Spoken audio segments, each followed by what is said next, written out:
Hola, ¿qué tal? Perfecto. El día de hoy solamente les venimos a hacer la introducción de una entrevista que hicimos hace ya algunos días con Martin van Drunen, parte fundamental de Asphyx, que se estarán presentando muy pronto en el CL Rock, el festival más grande de rock y metal en Chile, el 10 de noviembre en el Estadio Santa Laura Universidad SEC. Asphyx es uno de los nombres más importantes en la escena de metal extremo, con casi 40 años de recorrido, y Martin van Drunen también estuvo en el inicio de Pestilence, así como también ha tocado en otras bandas como las que les detallaremos en la conversación que verán a continuación. Muchas gracias a toda la gente que se suscribe. Les recuerdo una vez más que CL Rock se realizará el 10 de noviembre en el Estadio Santa Laura Universidad SEC, con algunas últimas entradas a través de Punto Ticket para ver a bandas como Suicidal Tendencies, Tiamat, Hailstorm, Pineapple Thief, los mismos Asphyx y muchas, pero muchas más. No se lo pierdan, ahí estaremos entregando todos los detalles y aquí los dejamos con la conversación junto a Martin van Drunen, vocalista de Asphyx. Nice. Yeah, well, Martin, how you doing? How has been your 2024 so far? It has been fantastic, actually. We do quite a lot of shows with Asphyx, like everywhere, basically. Last weekend was London. The one before was Leipzig, Germany. We did Summer Breeze. Don't know. We still have quite some shows to go. You know, especially the one in Chile, and before that we do 2 in Brazil. Mm-hmm. So yeah, it's been a fantastic year. Really, can't complain. There's also still a really good vibe that we have with Century Media. They're really happy, you know, with the way things are going. Mm-hmm. Sony's taking good care of us too, so no, we have nothing to complain. All now we are thinking of is, that we slowly need to start working on a new album, because it has been a while since the last one. So, yeah, especially exactly. You know, it's actually way too long for for a death metal band, but mm-hmm. We're really busy all the time. You know, we're playing shows constantly. So yeah, nothing to complain. No, all well. That's super good, because I was actually about to asking you about Necroceros, the last album, and you're taking a while for the next one, but maybe it's a Dutch thing, because I've been working with Sinister, and they released the Deformation of the Holy Realm maybe 4 or 5 years ago, and I've been in tour with them like for an entire month, and I was okay. Come on, guys, please release a new album. I've been listening to the same setlist the last 2 years with you. True. Well, I think it has, maybe it has to do with the fact also that we've been around for such a long time, and songs don't come up so easily as they used to come up in the past. I think and in the past, of course, you're more you say that you really want to release things like as fast as possible, but the thing is it wise to do so? Sometimes you release things too fast, or you go to to record another album too fast. So sometimes the best things are worth waiting a little bit longer for. Like maybe a good comparison is as wine. The longer wine takes, the better it tastes. Yeah, it's probably that. I don't know. Yeah, and this Necroceros was a really, really cool album. It was released in 2021. How are your feelings about this album? Because it was released 3 years ago. Are you still loving that album? Yeah, very much. Yeah, very much. We still play quite some songs of it live, and we still think, any band would say the same, but we still think that it is our best album. Also because, as you probably know, Asphyx always has suffered from a lot of lineup changes.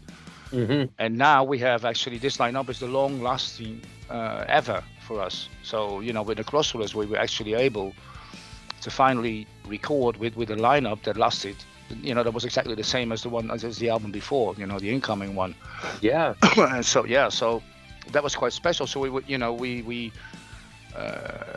know each other better, how to interact and how to play together, as a unit. So I think that's why it maybe is even a better album than the one before. And of course the really special thing was that it was released in the middle of the bloody Corona pandemic. So Yeah. usually we always do a kind of a release show, for an album. And this time we could not. So what we did was we had the opportunity to do a release stream, and so we did that live. And then we had like about 60,000 people watching it. So there was Wow. So and we did it for free, so people didn't have to pay for it. We said okay. That's super good. Yeah, because we know there's a lot of fans all over the world, and some, don't make that much money. Like for example, Germans or Dutch people do, or Americans, whatever. So we said, okay, we do it for free. So yeah, we had 60,000 viewers, and it was not the way that we wanted to do, because you want to do a release show with an audience, but we were not able to do so. And I thought this was there was a nice solution to do so. And apparently, we did the right decision. So that made this album extra special, actually. Yeah, no, it's super special because Incoming Death and No Cross or Rose are really cool albums, and it's really cool that you could keep the same lineup, because I know Asphyx, even you, were gone of the band from some time, and then you came back in 2007, and they released like 5 albums in that time. So it's pretty amazing that you came back, and now the band is like constantly with the same lineup for about maybe 10 years. So that's pretty amazing. Yeah, I think now for 10 years, because Husky was the last one to join. Yeah, and even Paul said to me, I think it was in London, and he said, Martin, we've been we've been doing this together for 17 years ago, Matt. I could have had a full-grown kid, in that period. Wow.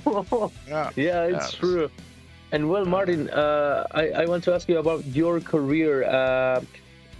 For example, what were your beginnings as a musician? What was the thing that made you say, okay, I want to be a singer? Actually, I never had the intention. I was a big metalhead, of course. I was a big metal fan. But as everybody else, I thought like, well, it's impossible to reach something like that. And there was like a kind of a cover band here in the area that I sometimes visited, and then their singer didn't show up, and it was actually Patrick from Pestilence who came by to, do an audition. And then he played some more brutal stuff than they used to do, like Metallica and Slayer.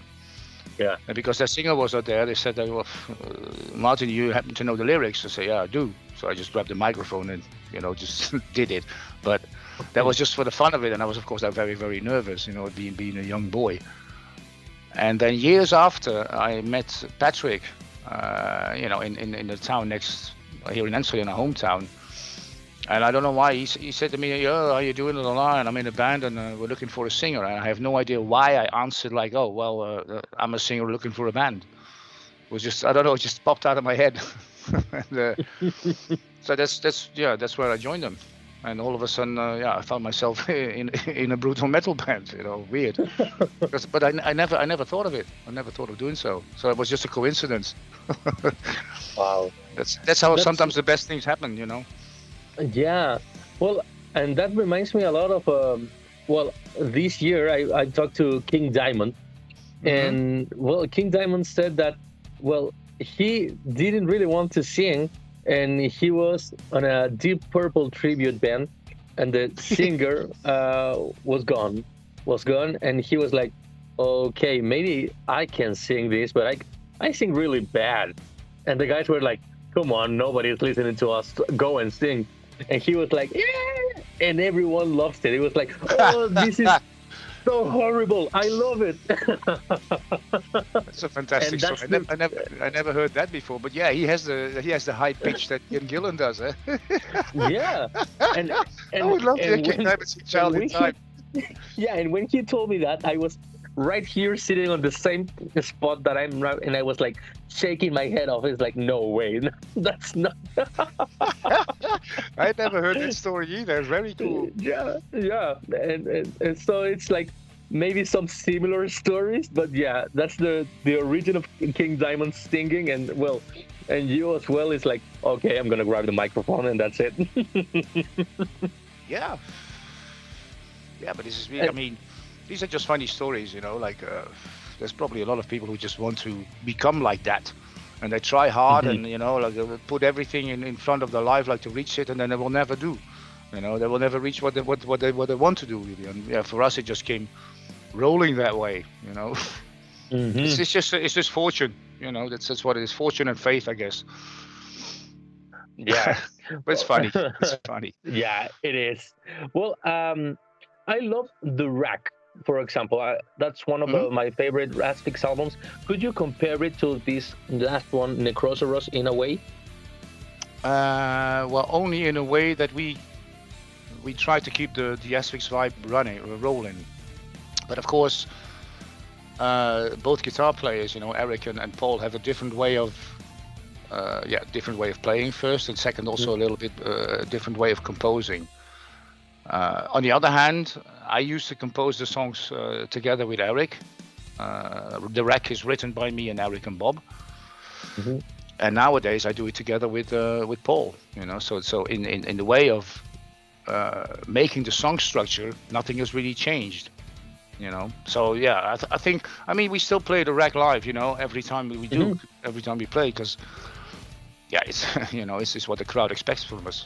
Yeah, I want to hear it. You know, just like I want to hear songs of you know, my old gods. You know, like Iron Maiden or Venom or whatever. You know, Maiden playing "Hallowed Be Thy Name," or Venom does black metal. You know, black metal. Like yeah, yeah, for example. You know. Yeah. So yeah, I know, and but I think yeah, music-wise, yeah, it sounds a bit more modern, but I think we just, for us, the most important thing is just to keep that Asphyx vibe, you know, and I think we succeed, because the good thing is that we see a lot of old fans, you know, that grew up with the Rack and Last One on Earth and Cross the Cenotaph. They love the new albums, and for us, that's the biggest compliment that we can get, I think. So it proves that we're doing a good job. Yeah, and well, for you as well, Asphyx is a band from '87, almost 40 years, and there are some people that consider you as pioneers of this style. How do you feel about maybe being the influence for a modern metal band? Well, we're honored, you know. It's just really honored. I mean, if they sound, I mean, there's really quite a few younger bands that sound really well. They're doing a good job, and it's only, you know, hopeful for the future in metal. You know, just as much as we learned from our idols, you know, and put that together in Asphyx, like you know, being a mix of Venom, Hellhammer, Necrophagia, Black Sabbath, Trouble, you know, and then we put this Death Doom mix kind of thing together. And yeah, so if new bands take us as an example, yeah, that's only yeah, we're honored by that, and it's only I say that yeah, honorable, you know, just couldn't find another word, but yeah, it's really nice to see. And like I said, good for the future in metal. I mean, because we're getting older, you know, and maybe in 20 or 30 years we will not be around anymore, so yeah, there will be others to carry the flame. Good. Yeah, and are you listening to a new metal band? Yeah, there's quite a few around, you know. I mean, there's a band from Germany called Slaughter Day, and they're really like, and they're not ashamed for it. They really sound like Autopsy, you know, the old Autopsy. Oh. And they're really doing a fine job. They're also mixed up in another band called Temple of Dread, who are really good. There's another German band, but they are live better than on record, is Cryptic Brood. Ultra Tom from Canada. I heard something Molder from the US. So yeah, it's really hard to keep up for me, you know, because yeah, a lot of people, of course, give me CDs or records or tapes and they want me to listen. But yeah, you know, with what's going on nowadays, and then with all the social media, it's really an overdose. So it's really hard for me to, you know. Usually, what I do is, yeah, when we play shows somewhere else, you know, and then you hear a band who's on stage, a young band that opens up on a festival or whatever, and you just go and see and watch. You know, I think there was something there was an Italian band called Fulci. named after the Gore movie director Lucio Fulci. And they played that, and they played like a really good style of old school death metal as well. So there's Fulci, there's a Greek band called Abysses. It's really good. So yeah, there's plenty going on, plenty, and that's a really good sign. Yeah, the thing is now that you lift a stone and you can find maybe 5 metal bands right now, and that's super good because well, in the past you don't have the resources to have this band, because well, you can find the guitars, or you can record, or you can find the sound that you want to sound, and now it's better in that way, because you can sound the way you want. Even if you want to sound like an underground band or like Metallica, you have the chance. Yes, and that's super cool. Yeah, you have. True. It's easier to do. You don't need, like back in the days, you need a big studio budget, as a band, and you could, without a bigger label backing you up, you could not afford that. All you did was recorded the cheapest demo that you could afford, and then hopefully, you gain some attention. But now, of course, with the way the technology has changed, it's much easier for a band to find the sound that they really want, and gain attention, if any, because like I said, there's of course thousands and thousands and thousands of bands like worldwide trying to do it, but it's a bit. I even think sometimes that record companies get really overwhelmed by the offer, like what they have to go through on listening. And then it's just our genre, like death metal or doom metal, but there's so many other things, There's heavy metal, there's power metal, there's black metal, there's those. I don't want to be the one at the record company that's to listen to everything every day, So that's the other side of the coin, I reckon. Yeah. Well, Martin, you have had a really cool career with Pestilence, Asphyx, Comcon, Death by Dawn. Which one is your favorite album that you have worked in? That is definitely right now Necrosis of Asphyx. Absolutely. Because I'm really happy with everything that came out of the album. The way the vocals are there, the way the song structure is, the difference in the songs. Certain things that we tried out and dared to try it out that we've never done before, of which we did not even know that if people would appreciate it, and especially also the way that that Sape, Sebastian Lebermann, the way he mixed it was all completely to our satisfaction. And always when an album comes out, you think of, as a band, maybe we could have done that a bit better, maybe we could have done this a little bit, more like this and that. But with this one, there's hardly, it's going to be really hard to top this one and make an improvement over this one with an eventual next album. So I'm really proud of this one. Yeah, really. Yeah, but also, I also should not forget, I think vocal performance-wise, purely vocal-wise, the way my voice, the shape of my voice, I think that was with I don't know if you know it was one album, like Grand Supreme Blood Chord. Blood Chord, yeah. I think vocal-wise, the Blood Chord. Yeah. Yes. I think vocal-wise that was my best. But maybe because I had a small cold. And funny enough, when I have a cold, then my voice is even better than normal. Wow. That's weird. Well, it happens. Yeah. That's get one of these things. When I have a little cold, it's like, hey. Maybe the thing is with having a cold is that because of all the coughing you do every day, you don't have to train your voice. So it's because it gets tested by all the coughing. So you cough so much that you go in the studio and you don't have to warm up the day before. That's true. Yeah, your throat is ready to everything. Yeah. Exactly, exactly. And then with all the cigarettes to smoke and a couple of beers, in the studio, works fine. For you, Martin, what's the best part of making this music? Just playing live. I mean, I think in the end, you need to remake albums so that people recognize the songs when you are on stage. That's the reason why you make albums in the first place for. So making albums, gives you the opportunity to perform live. And metal is live music. I mean, I know there's a lot of projects of people that we're a project, just a studio thing. That's not for me. Please, I really, if I do something, then I want to be able to perform it live, and that's the that's the most beautiful thing there is in the world. It's it's hard to explain to people, how it feels, to be on stage. It's I always call it like it's the best drug ever. For me, that is. So that's why, that's for me the most beautiful thing in metal, and the thing that I appreciate most. Absolutely. I'm a stage animal, really. I love to be on stage. It's like every time I walk on, it's like, okay, I'll come home again. Feels like that.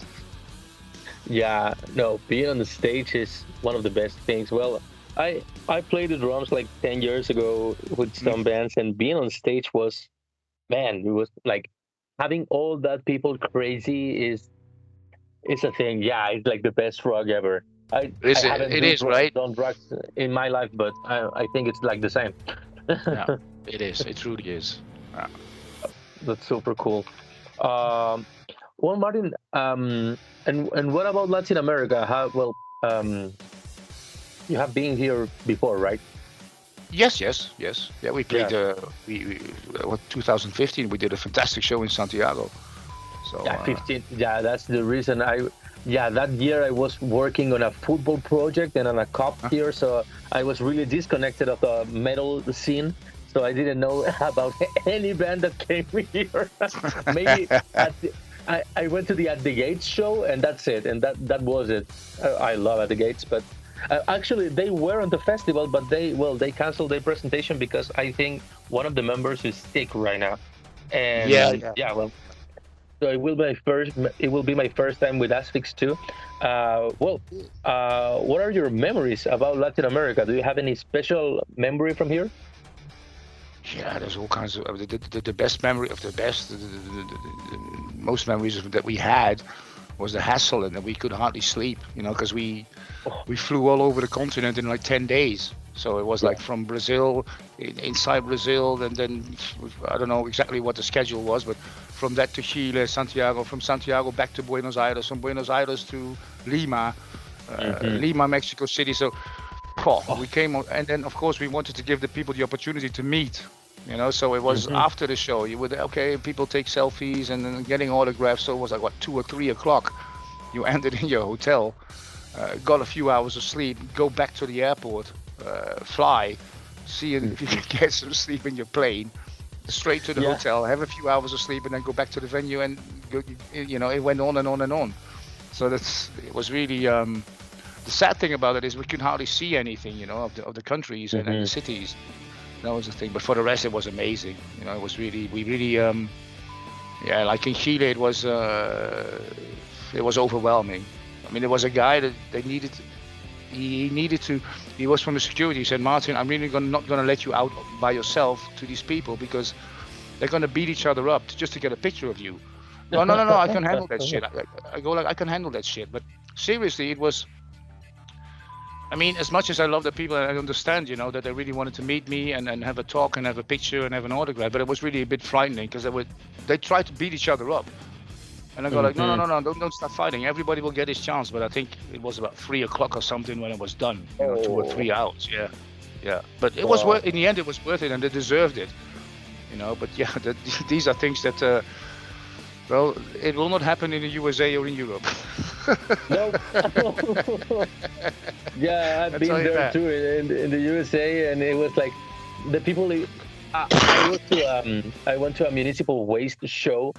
and they've been only once here in Chile. And well, I went there in Los Angeles, and all the people was like, "Hey, bro, how you doing? Is it a chance that we can take a picture?" Like really, really calming. Here they are so passionate that the side project from municipal waste members went here maybe last April, and there were like 20 fans, like municipal waste is gonna fuck you up. They're going crazy because of those people, and they were pushing each other like, no, I'm here first. I need the first picture. It was like, oh man, they are crazy. Yeah. And that's the thing about Latin America with metal. For example, metal here, it's a thing. Here in Chile, well, it's one of the metal capitals in the world, and it's not a thing like I can say only to you, because there's plenty of artists that are saying, not knowing that I'm from Chile, it's like, oh man, have you know about Chile? Well, Chile is nuts, man. And it's like, yeah, well, I'm from here. Thank you. Yeah, very recognizable. Yeah, completely understand. So yeah, I reckon it's gonna happen. It's gonna happen again, in November when we arrive back. So, but I look forward to it, and it's going to be all worth it, and like they deserve it, because they supported us like for all these years, and that's how it is. There's just more passion and more temper there, and actually it's only cool. I really like it. Hey, but Samuel, because I'm on a straight schedule, and yeah, I know. All right. I was about sorry, say the same. Sorry about that. Okay. Oh, perfect. Yeah, no, I have everything on schedule too. Yeah, as I was running and everything. No. I'm watching again the time, all the time. Thank you for your time, Martin. Is there anything that you can say to your Latin American fans right before the tour? Yeah, of course. I mean, hopefully everybody is going to come and visit the shows, and for sure you will have the chance to talk to us and meet us like for real, and we're really looking fucking forward to come, and it's gonna be we're gonna give our best, and probably even more than that. So hope to see you soon. Thank you very much, and thank you, Samuel, for the fantastic interview. I really enjoyed it. No, I enjoyed it too. Thank you so much, Martin, and well, have a nice evening talking to a lot of media today. Yeah, thank you very much, and have a nice day and a good weekend, man. Thank you.